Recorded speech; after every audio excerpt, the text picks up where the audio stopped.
Boa noite, irmãos. É grande privilégio estar ocupando este púlpito mais uma vez, depois de tanto tempo que já passou, mas eu sempre sou privilegiado, muitas vezes por mês, de me encontrar aqui na congregação, ouvindo as boas mensagens do pastor desta igreja, reverendo Ederson Emerick.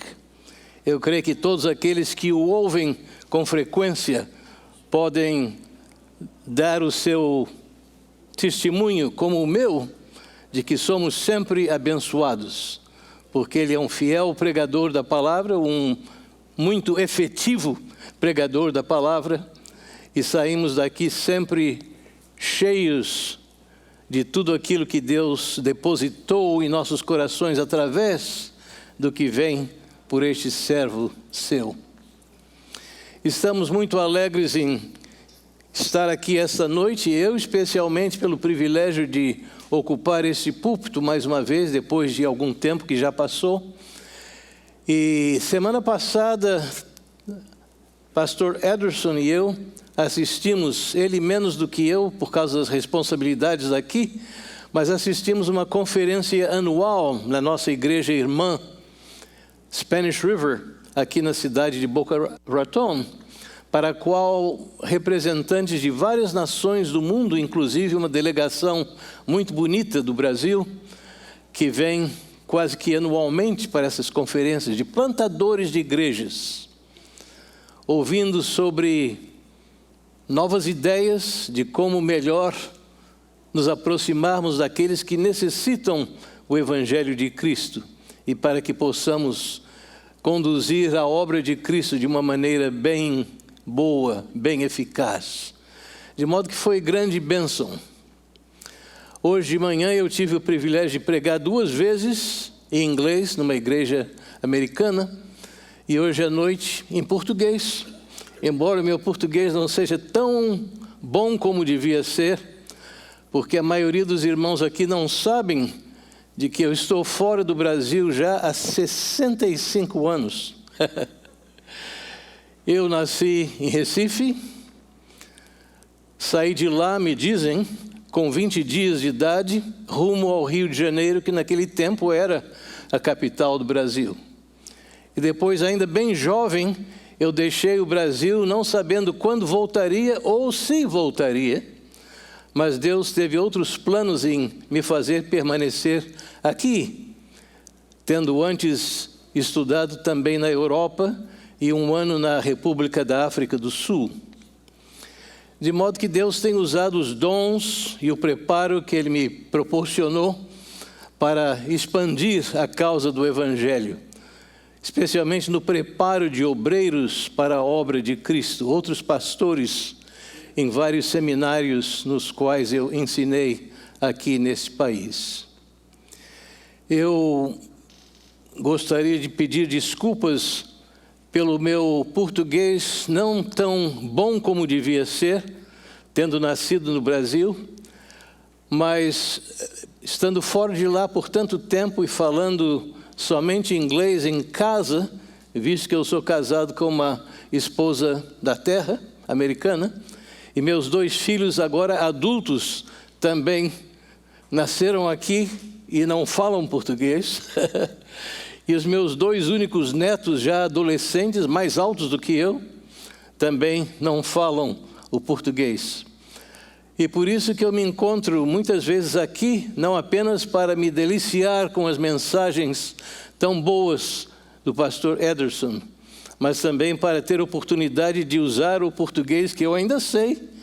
E Deus tem me ajudado nesse sentido, de modo que eu me ouso me apresentar aqui como pregador desta noite, como aconteceu em outras vezes também. É sempre um privilégio estar com o nosso povo, especialmente aqueles que já foram alcançados pelo Evangelho de Cristo e outros que estão ainda sendo alcançados com a mensagem salvadora de Cristo Jesus. Eu recebi um cartão esta noite me dando o nome de alguém cujo pai, supostamente, foi companheiro do meu pai no Seminário Presbiteriano do Norte, no Recife. E esse é o senhor Rômulo Souto e dona Joana Dark. Podem se levantar, por favor? Sejam bem-vindos. Onde residem no momento? Residimos no momento em Guarulhos, São Paulo. Ah, que ótimo. E são membros da igreja presbiteriana lá, né? Presbiteriana em Cumbica, que pertence ao Presbitério Leste Paulistano. Amém. Nós, no momento, estamos exercendo presbiterato também na nossa igreja. Que Deus continue a abençoá-los. É grande honra e alegria tê-los aqui conosco. E a nossa emoção é maior ainda em reencontrar, depois de tantos anos em outro lugar, o filho do que foi colega de seminário do meu pai. Maravilha. A turma de 27 lá em 25. 25. Muitos anos antes de eu nascer. Eu sei que já sou bem velho, mas não tanto.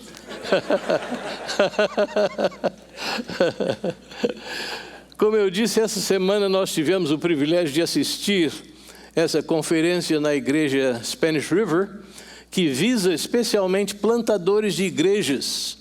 E temos 2 deles conosco aqui esta noite. Um que já é bem conhecido aqui, o reverendo Miguel Elias, de Niterói, pastor da igreja presbiteriana do Paraíso, que é um dos bairros naquela cidade do outro lado da Baía de Guanabara. E ele trouxe com ele um outro que também assistiu a essa conferência, que é o irmão licenciado Josemnildo de Domingues Martins, no Espírito Santo, também numa igreja presbiteriana. Eu creio que essa é a sua primeira vez aqui, não é? Sim. E ele, sem dúvida, aproveitou bastante, como todos que lá estiveram, aproveitaram com as várias preleções e outros tipos de estudo que tivemos lá. De modo que bem-vindo a todos esses irmãos. E há, por sinal, outros que também nos visitam de outros locais. Se há, por favor. E de onde que o irmão vem? Vitória. Vitória do Espírito Santo. Que ótimo.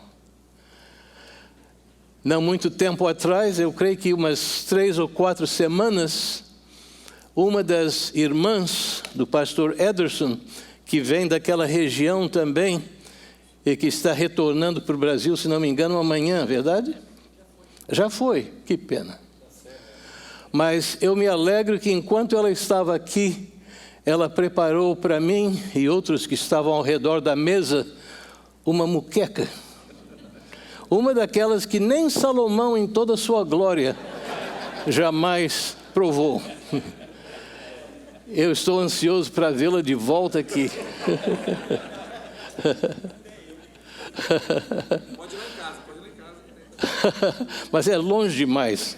Eu estou buscando aqueles que já residem nessa região, pois eu aceito o convite com grande alegria. Mas é pena que eu não pude me despedir dela, mas eles pretendem voltar ainda no próximo ano?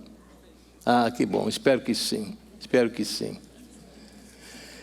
Eu tenho estado com este grupo aqui por muitos anos. Antes de ser Igreja Presbiteriana Emanuel, houve períodos que tinha outros nomes e outros pastores e várias situações, mas não há dúvida alguma que é o ministério do pastor Ederson, que tem sido de enorme bênção para todos que frequentam essa congregação.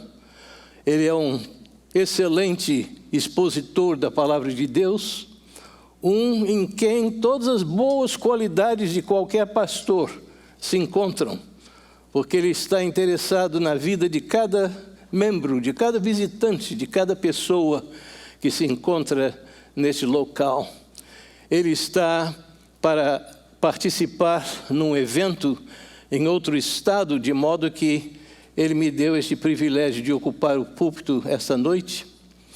E, por sinal, eu não vou trazer um sermão no sentido costumário ou costumeiro, qual dos dois?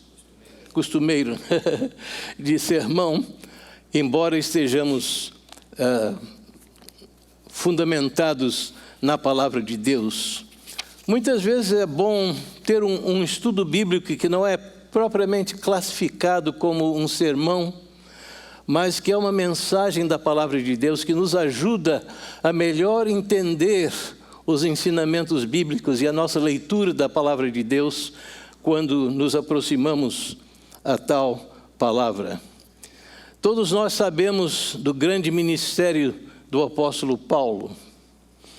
Ele era um grande perseguidor da igreja, como nos é familiar, e foi no momento de grande ódio em seu coração, a caminho de Damasco, para perseguir cristãos em grandes números que lá estavam. Mas os planos que ele havia no seu coração foram totalmente destruídos, porque Deus tinha planos melhores para ele. Ele foi afetado por uma grande luz, como sabemos, vinda dos céus, que o fez cair e que o cegou por algum tempo, até que ele pudesse depois recuperar a sua visão. Agora que ele já tinha uma visão especificamente cristã, ele podia saber que o Deus verdadeiro não queria que ele perseguisse aqueles que pertencem a ele, mas que ele proclamasse as verdades que pouco a pouco ele estava aprendendo e recebendo direto de Cristo Jesus, para se aprofundar naqueles ensinamentos e transmiti-los ao povo de Deus nos lugares onde ele visitou. É interessante que quando abrimos as páginas do Novo Testamento, o maior número de escritos lá contidos são da autoria desse grande servo de Deus, um homem de enorme preparo intelectual e gradativamente espiritual também. Ele estudou com alguns dos melhores mestres do seu tempo, né? Como Gamaliel, por exemplo. Mas ele também se apropriou de muitos ensinamentos seculares, vamos dizer, pois ele podia citar os filósofos daquele tempo, ele podia falar sobre assuntos que somente os sábios, os intelectuais daquele tempo podiam se relacionar. Ele deu prova de que cristãos são gente sempre subindo em todos os detalhes da sua vida, para que possam melhor defender as Escrituras Sagradas, bem como comunicá-las. E eu sou sempre fascinado com o que o apóstolo Paulo fez. Ele é o autor do maior número de livros que constituem o nosso Novo Testamento, em nossas Bíblias, mas o ministério que Deus o usou para difundir a mensagem do Evangelho é absolutamente tremendo, porque aprendemos tanto. Todas as doutrinas bíblicas que queremos aprender, temos de usar os escritos de Paulo e lá sermos influenciados e podemos aprender daquilo que ele nos ensina. Ele se converteu de uma maneira bem dramática, como todos já sabemos. Eu não sei exatamente quanto tempo levou até que ele foi completamente aceito pelos apóstolos de Cristo e os membros da igreja primitiva espalhados em lugares diferentes no Império Romano, em várias cidades, vários setores daquele grande império que estava aumentando numericamente, bem como territorialmente, mais e mais. E somos gratos por um homem como ele. E uma coisa que devemos notar aqui, especialmente vocês na congregação que são ainda jovens, é que é importante o nosso preparo. Não podemos negar a importância de um bom preparo para qualquer função que, como crentes em Cristo, devemos exercer na sociedade. A nossa fé reformada nos ensina, mais do que qualquer outro grupo evangélico ou cristão, que tudo que fazemos é para o Deus vivo e verdadeiro, senão é para algum ídolo. E não há dúvida que não desejamos fazer nada para um ídolo, mas somente para aquele que nos amou e se entregou a si mesmo por nós. E o seu Pai Celestial, o nosso Pai Celestial também, o Deus Todo-Poderoso. Paulo recebeu o seu chamado, eu creio que no mesmo momento em que ele se converteu à fé cristã, a mesma fé que ele estava já destruindo, ou tentando destruir por algum tempo. E naquele momento, quando a grande luz raiou sobre seus olhos, que o fez cair no chão e que o cegou por muito tempo, algo importante aconteceu no seu coração.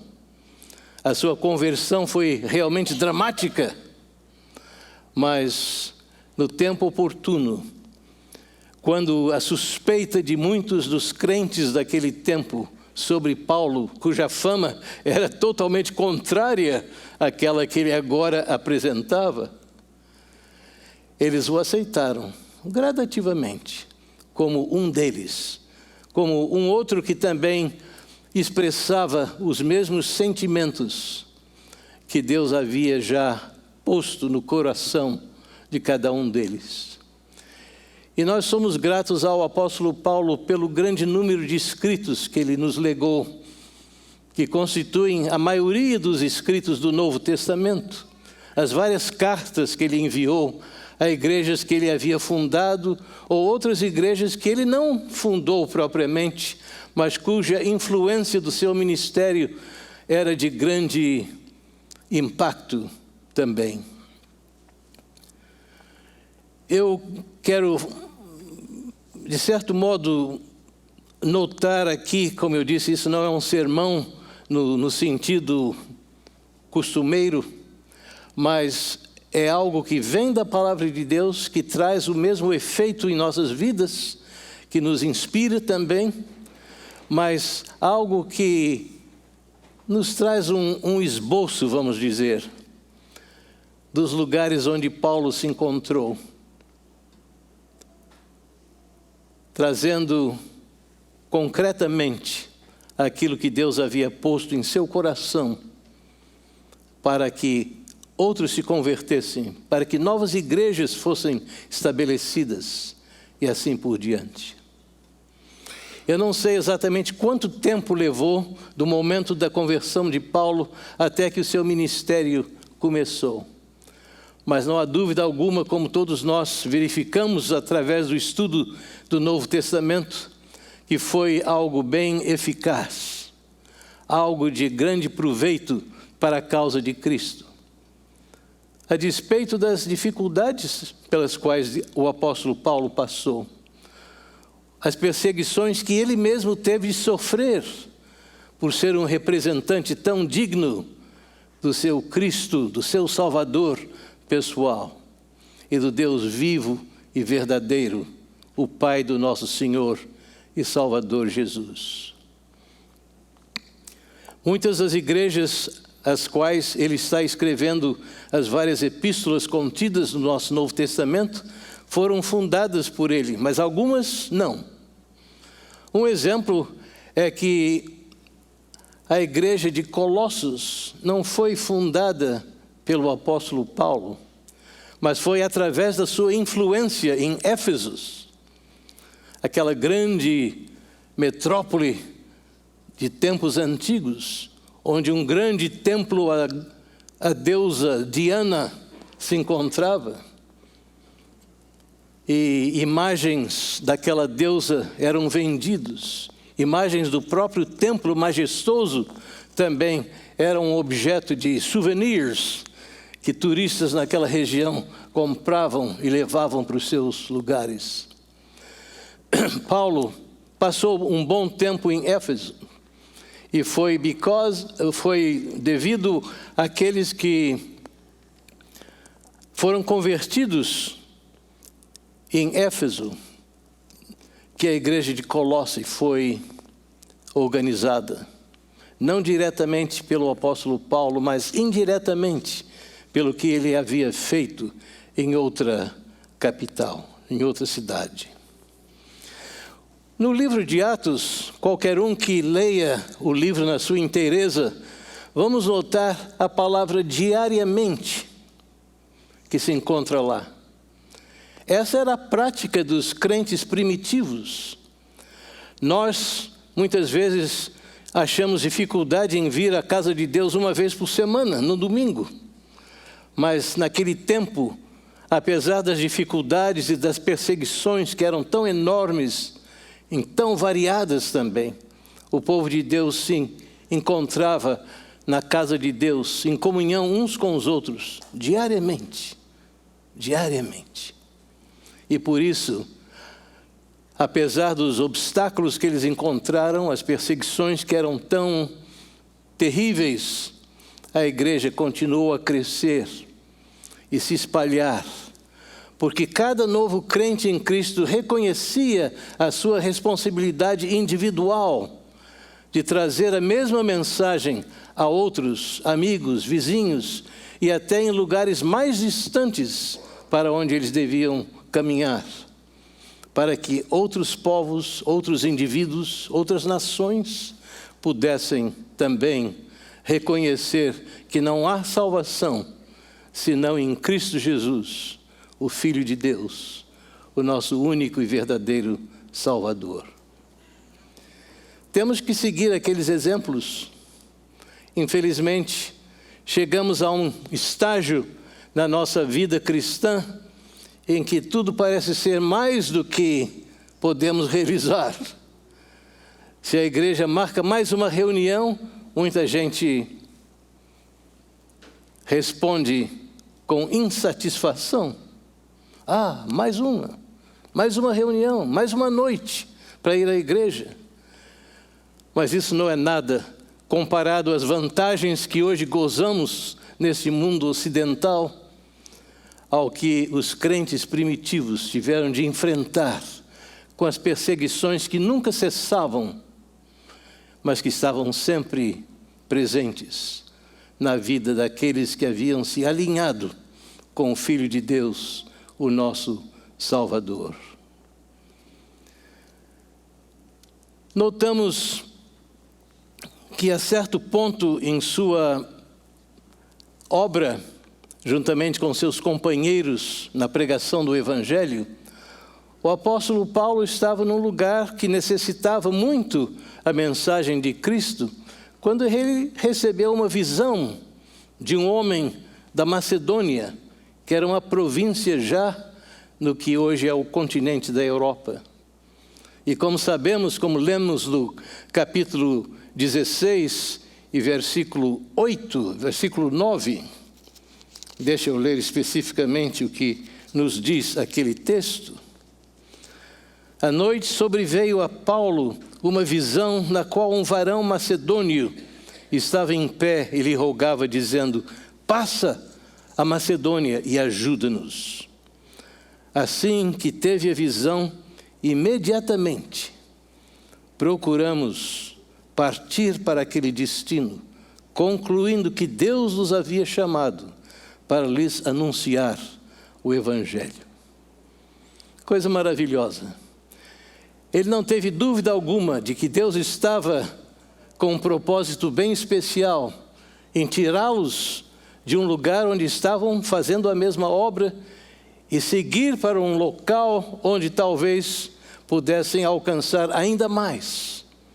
E porque tinham a certeza de que foi o Espírito Santo de Deus que estava os influenciando nessa direção, eles deixaram para trás aquilo que haviam feito até aquele ponto, para completar essa obra em outro local, do continente europeu. E para lá foram. E a primeira cidade para a qual foram foi a cidade de Filipos. E foi lá, naquela província romana chamada Macedônia, onde o Evangelho penetrou o continente europeu pela primeira vez. E Paulo, como sempre, era fiel na sua pregação do Evangelho e, a despeito de todos os obstáculos que ele sempre encontrava, alguns humanos, outros não necessariamente humanos, mas obstáculos de qualquer maneira. E o apóstolo e seus companheiros tiveram a alegria de ver certas conversões ocorrendo. E uma igreja foi estabelecida naquela cidade de Filipos. E estudando aquilo mais profundamente, eu notei que 3 representantes de 3 profissões da sociedade foram os primeiros convertidos. Uma era uma representante do mundo do comércio e da indústria. Essa foi Lídia, como muitos devem se lembrar. Talvez a primeira que se entregou a Cristo através da mensagem de Paulo e seus companheiros. Era vendedora de púrpura. Era uma pessoa relativamente rica por causa da sua profissão, mas ela não foi a única. Paulo também foi usado na transformação total de uma menina que era possuidora de um espírito maligno. E foi nesse sentido que perseguições contra Paulo e seus companheiros começaram bem fortemente, porque aquela menina não podia mais, como convertida, trazer os lucros para os seus empregadores. Eles começaram a perseguição contra Paulo e seus companheiros pelo que haviam feito, como se eles mesmos tivessem mudado a visão e o ponto de vista daquela menina, não sabendo que era Deus mesmo que estava usando Paulo para transformar vidas. E o terceiro convertido inicial era um representante do mundo, vamos dizer, político ou governamental. E esse era o carcereiro, com quem o apóstolo Paulo teve contato direto. Sabemos que ele e companheiros seus foram postos na prisão, porque eles estavam, de certo modo, transformando o mundo deles de uma forma diferente daquela que eles queriam ver. E com isso, sofreram aquela perseguição. Mas, ao mesmo tempo, os planos de Deus estavam sendo realizados magnificamente.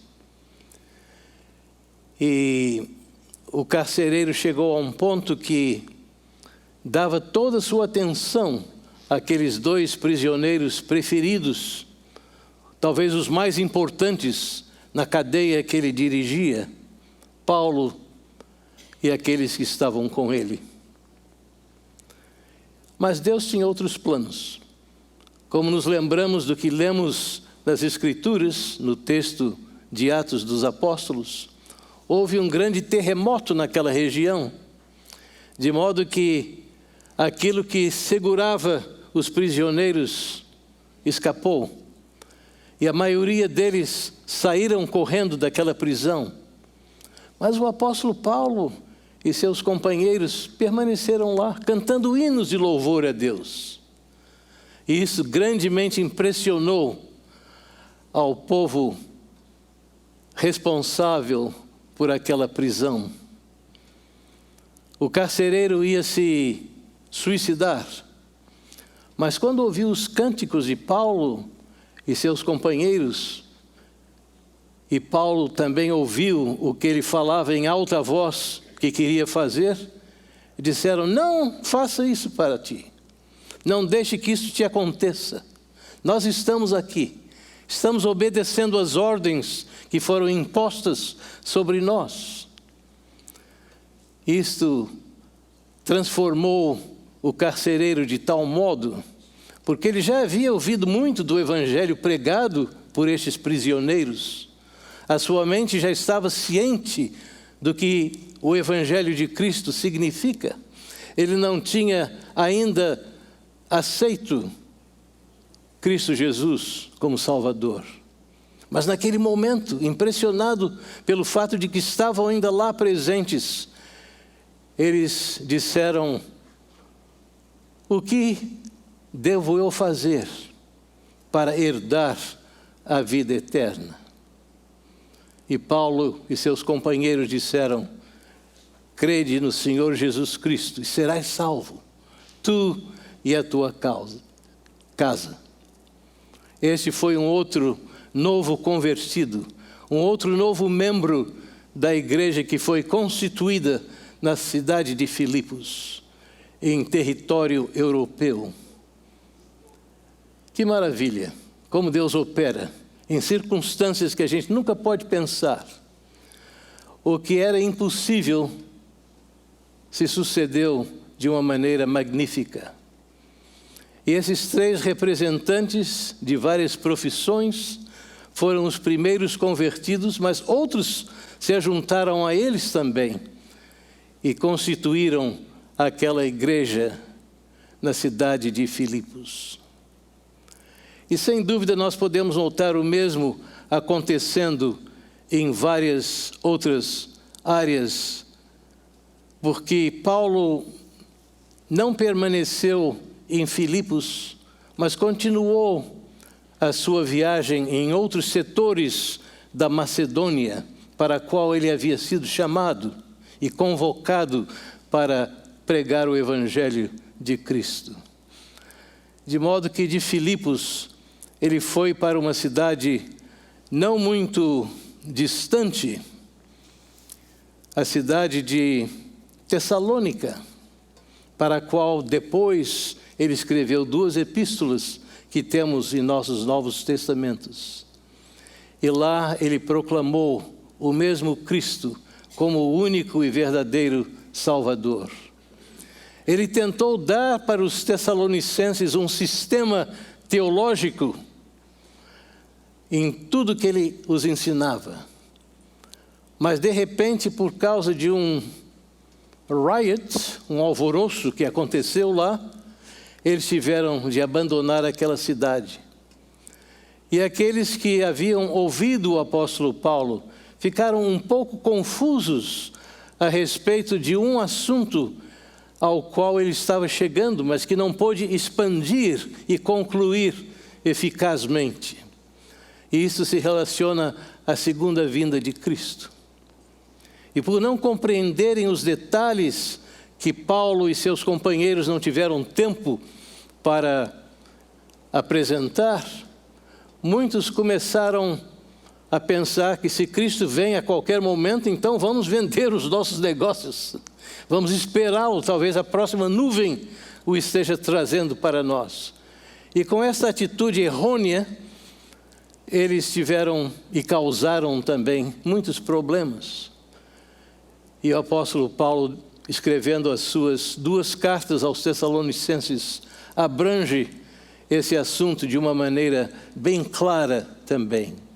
Sim, Cristo vai voltar, mas até que isso aconteça, vocês devem ocupar, vocês devem permanecer nas suas atividades do momento. Não devem vender a sua propriedade, não devem depender de outros para o seu sustento, porque Deus quer que trabalhemos até que Ele retorne, seja qual for a profissão. E sem dúvida, quando lemos a 1ª e a 2ª epístola aos Tessalonicenses, nós notamos imediatamente que Paulo trata desse assunto de uma maneira bem clara, tentando esclarecer o que pessoalmente ele não teve a oportunidade de esclarecer para aqueles crentes de Tessalônica. E por causa das perseguições que Paulo também encontrou em Tessalônica, ele teve de fugir daquela cidade, porque a sua vida estava sempre dificultada por causa dessas perseguições. Ele prosseguiu, quando lhe foi possível, para uma cidade não muito distante de Tessalônica, a cidade de Bereia.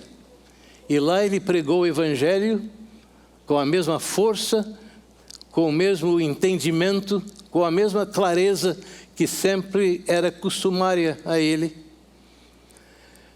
Mas esses bereanos, como sabemos, não estavam satisfeitos em ouvir este evangelho apenas de Paulo. Eles tinham de conferir com as Escrituras e saber que realmente o que Paulo estava dizendo podia ser encontrado nas Escrituras existentes naquele tempo, que sem dúvida se limitavam apenas ao Antigo Testamento, visto que o Novo Testamento estava ainda sendo produzido e não havia aparecido ainda. Coisa maravilhosa. Os bereanos nos deixaram um exemplo magnífico.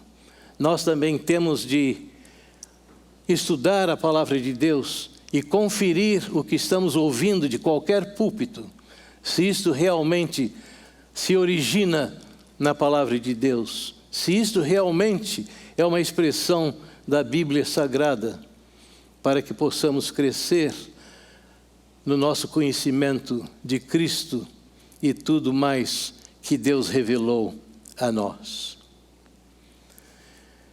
Como eu disse, ele saiu de Tessalônica, foi para Bereia, mas o povo de Tessalônica que queria persegui-lo, sabendo que ele estava não muito distante deles, tentou ir até lá e buscá-lo. E por isso foi necessário que ele fosse levado dentro de um cesto e descido abaixo. E numa noite bem escura, talvez, ele conseguiu um navio que seguia para a grande cidade de Atenas, que estava numa província romana diferente. Esta era a província de Acaia. E foi para lá. Mas ele foi sem qualquer um dos seus companheiros, de modo que isso causou algo bem ruim para o apóstolo Paulo. Ele estava solitário, estava triste pelo que havia experimentado até aquele tempo. Imagina, ele estava fazendo a obra de Deus sem qualquer problema. De repente, um homem da Macedônia aparece diante dele e diz: venha a Macedônia e ajuda-nos. Percebendo que era Deus mesmo que estava o empurrando naquela direção, Paulo e seus companheiros foram e tiveram um trabalho que trouxe resultados, mas juntamente com os resultados trouxe perigos imensos. Eu me lembro anos e anos atrás, eu creio que no tempo quando eu vim para os Estados Unidos para estudar, anos e anos atrás, ouvi um evangelista dizer que para cada lugar que o apóstolo Paulo ia, a primeira pergunta que ele fazia não era: que tipo de hotel você tem aqui? Mas que tipo de cadeia? Porque ele sabia que cedo ou tarde ele se encontraria em alguma prisão, o que realmente aconteceu. Não há dúvida que ele não fez tal pergunta, mas é interessante a maneira como isso foi exposto para nós. Paulo deixou Bereia, seguiu para Atenas, mas dessa vez sozinho. Eu não sei se Deus mesmo o guiou nisto, ou se foi apenas o desejo próprio de dizer: vocês ficam aqui, é um pouco perigoso me acompanharem, deixa que eu vou sozinho. E no momento que ele chegou em Atenas, ele ficou totalmente iludido e confrontado com as ideias que eles estavam expondo, os grandes intelectuais, os filósofos daquele tempo. E Paulo andou pela cidade inteira, notou todos os objetos de adoração que existiam lá. O Panteão, por exemplo, que é um templo devoto a todos os deuses. E se isso não fosse suficiente, eles erigiram, como sabemos, um altar ao Deus desconhecido. Mas foi exatamente isso que Paulo precisava. Ele usou aquele elemento para dizer para eles: andando pela sua cidade, eu vejo que vocês são um povo muito religioso. Eu até notei que, além do panteão, que é um templo para todos os deuses que vocês adoram, vocês não estavam satisfeitos suficientemente e tiveram de construir um templo para o Deus desconhecido. E pela graça de Deus, aquele foi o ponto de contato que o apóstolo Paulo teve para a sua pregação do Evangelho. Porque ele disse imediatamente: aquilo que vocês adoram desconhecidamente, eu quero apresentar a vocês. O que Paulo quis dizer é que esse Deus desconhecido é muito conhecido por mim. Eu tenho grande intimidade com Ele. E eu quero que vocês tenham o mesmo privilégio que eu tenho. Eu quero lhes apresentar quem tal pessoa é, quem tal Deus realmente é. E foi assim que Ele os apresentou a Cristo Jesus. E aqueles atenienses deram a Paulo e a sua pregação a cortesia de ouvi-lo, mas no fim de tudo, as reações que geralmente acontecem com qualquer pregador do Evangelho aconteceram com ele também. Em primeiro lugar, houve alguns que aceitaram a mensagem. Talvez um número bem mínimo, bem insignificante, mas houve alguns que receberam a mensagem do Evangelho. No outro extremo, foram aqueles que totalmente rejeitaram. Ele disse: se ele passar por aqui no futuro, vamos dar para esse cara a oportunidade de dizer alguma coisa nova. Porque os atenienses, como o próprio texto nos diz, no capítulo 17 de Atos, estavam sempre tentando aprender, bem como expandir e propagar coisas novas. Eles já existiam naquele tempo, não só no nosso século 21, que novidades estão continuamente aparecendo. Mas houve também aqueles que totalmente rejeitaram, como eu disse, alguns que aceitaram, e os procrastinadores que se encontram em qualquer local onde o Evangelho é proclamado, disseram: se você voltar aqui depois, nós lhe daremos uma outra oportunidade para apresentar a sua mensagem. Talvez estejamos mais preparados para, talvez, aceitar o que você está nos oferecendo. Essas são as típicas respostas quando a pregação do Evangelho é feita até o dia de hoje, em qualquer parte do mundo. Aqueles que imediatamente rejeitam, aqueles que são tocados pelo Espírito Santo de Deus, que recebem aquela mensagem com grande alegria, com grande entendimento, mas talvez a maioria procrastina. A maioria diz: vamos esperar para uma outra ocasião. Isso é perigosíssimo, como espero que todos nós saibamos aqui. Não podemos brincar com a verdade de Deus. Temos de rejeitá-la completamente ou aceitá-la imediatamente, por causa dos efeitos que tal mensagem deve ter em nossos corações, e sem dúvida o terá. O apóstolo Paulo estava confuso, de certo modo, não? Algo que se aparentava tão glorioso inicialmente.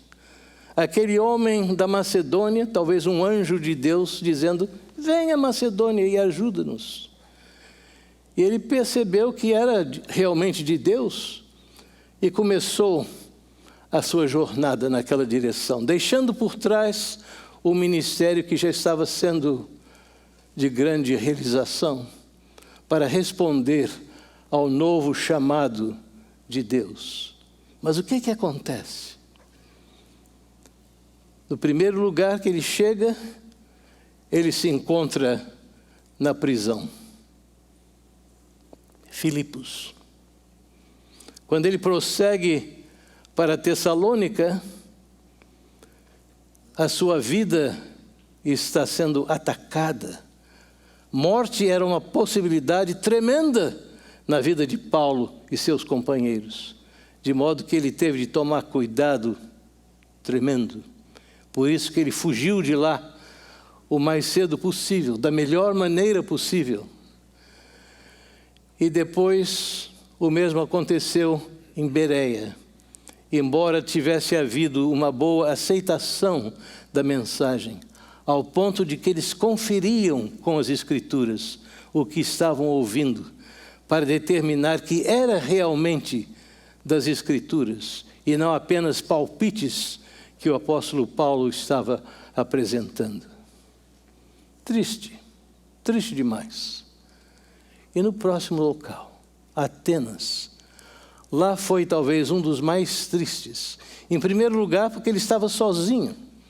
Ele deixou seus companheiros por trás e foi andando pela cidade, verificando o que era de interesse, e abismado pela sofisticação daquele povo tão orgulhoso com seu conhecimento, com seus saberes, mas totalmente sem qualquer entendimento do Deus vivo e verdadeiro que se havia revelado em Cristo Jesus.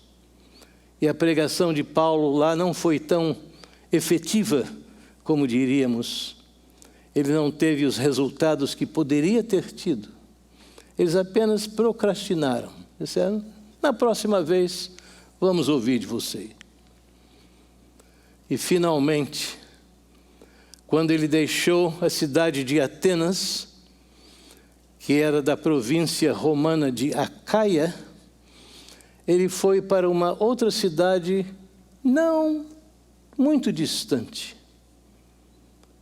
a cidade de Corinto.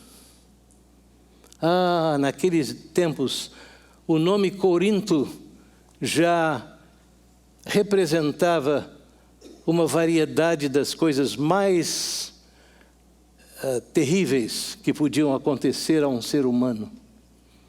E Paulo testificou daquilo pessoalmente, porque ele notou que no grande monte, na cidade de Corinto, cada noite, mais de 1000 prostitutas desciam ao templo pagão, onde se engajavam em prostituição, em nome da religião pagã que eles serviam.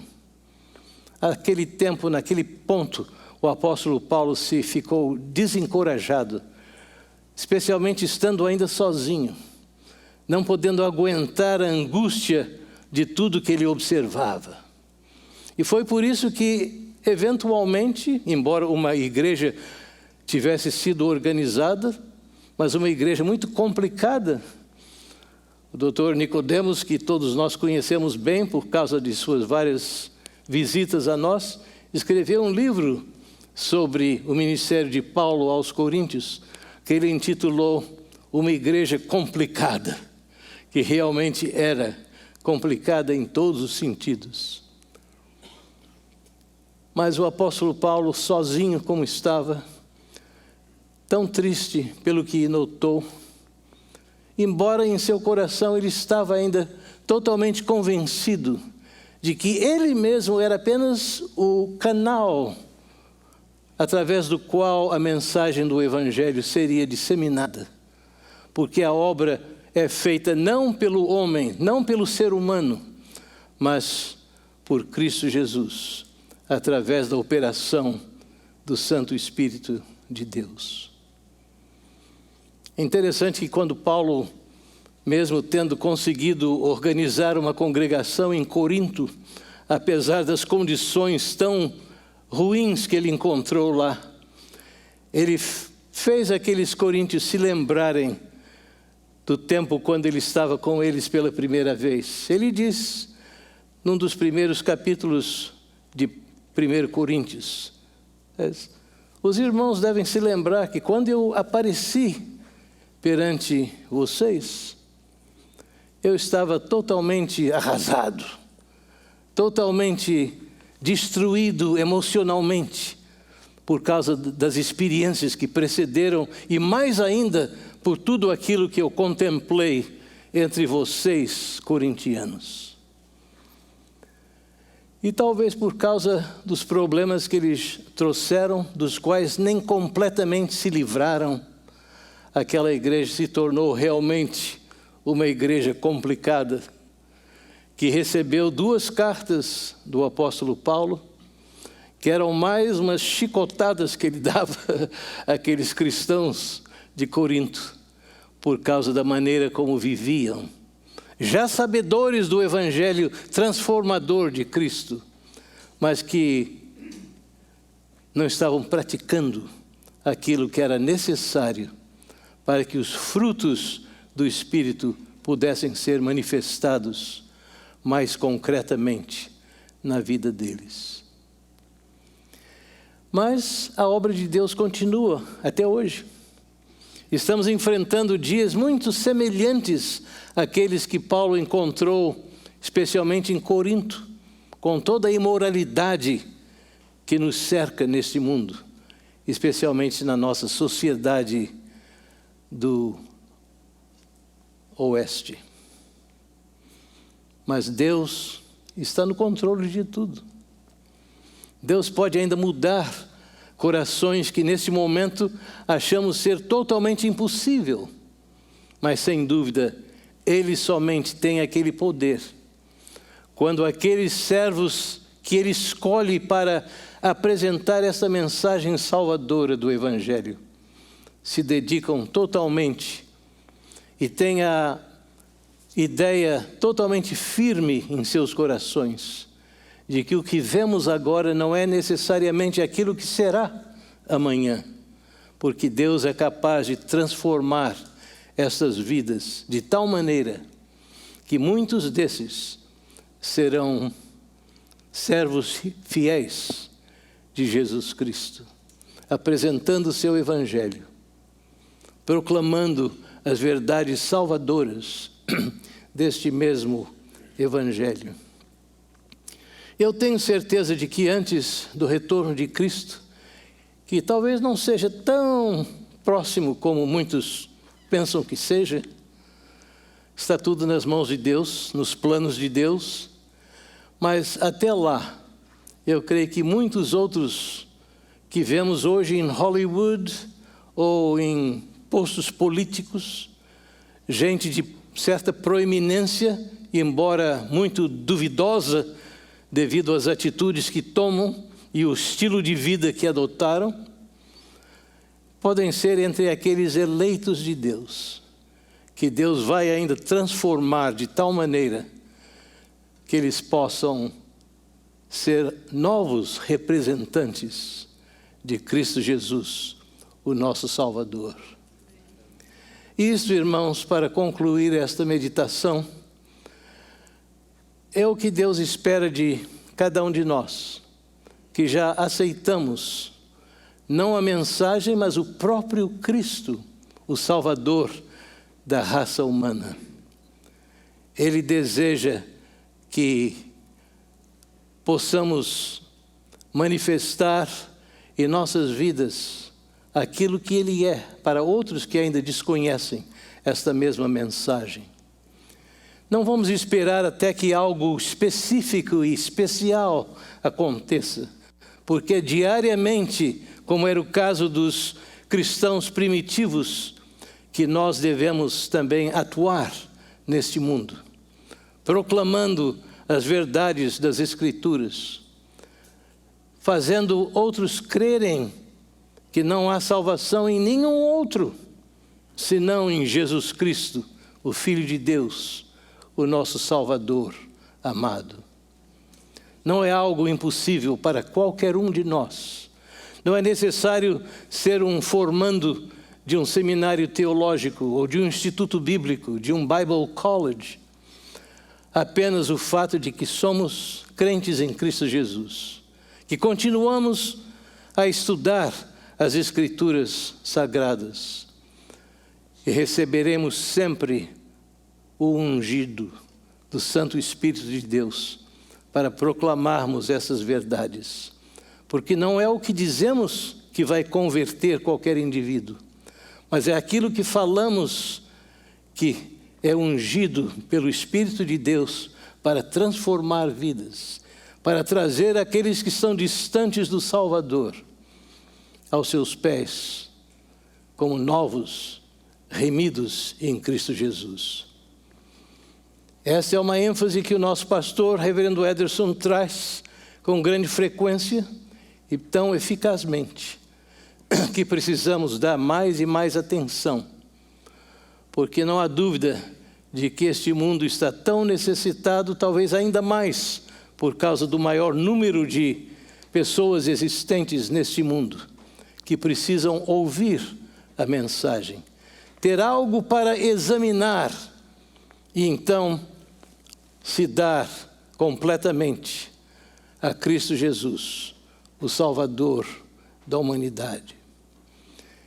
Eu não tenho dúvida alguma de que Deus ainda poderá trazer um grande reavivamento espiritual nesta nação, no nosso Brasil, em outras partes deste mundo, que precisam ouvir esta mensagem salvadora e se render totalmente àquele que nos salvou, aquele que nos trouxe vida, vida abundante para esta vida, para este mundo, e vida eterna para o porvir. Que muitos aqui possam se dedicar como Deus deseja, e Ele mesmo nos usará como bocas para que a sua verdade seja apresentada a tantos quantos necessitam ouvi-la e se render totalmente ao que Cristo Jesus realizou para a nossa salvação eterna. Que Deus nos abençoe, que Deus nos dê uma semana de grande bênção, de grande reflexão mental e espiritual, para que possamos realizar a obra que Deus deixou, não com anjos, não com outros seres especiais, mas com cada um de nós, seus remidos, que já conhecem experiencialmente a mensagem salvadora e que precisam transmitir esta mesma mensagem a indivíduos ou povos que necessitam o mesmo esclarecimento, a mesma verdade, a mesma salvação que nos une uns aos outros e todos aquele que nos remiu. Oremos. Senhor nosso Deus, aceita a nossa gratidão por estes momentos de reflexão espiritual, que o Teu Espírito possa nos convencer. Nenhuma palavra humana pode trazer o desafio que é necessário, mas o Teu Espírito pode fazer em nós aquilo que poderá trazer uma diferença indelével na vida de muitos que ainda desejam ou precisam Te aceitar como o único e verdadeiro Salvador. Ouve as nossas preces, recebe os nossos louvores, que Te trazemos naquele nome precioso de Jesus, o nosso Salvador eterno. Amém.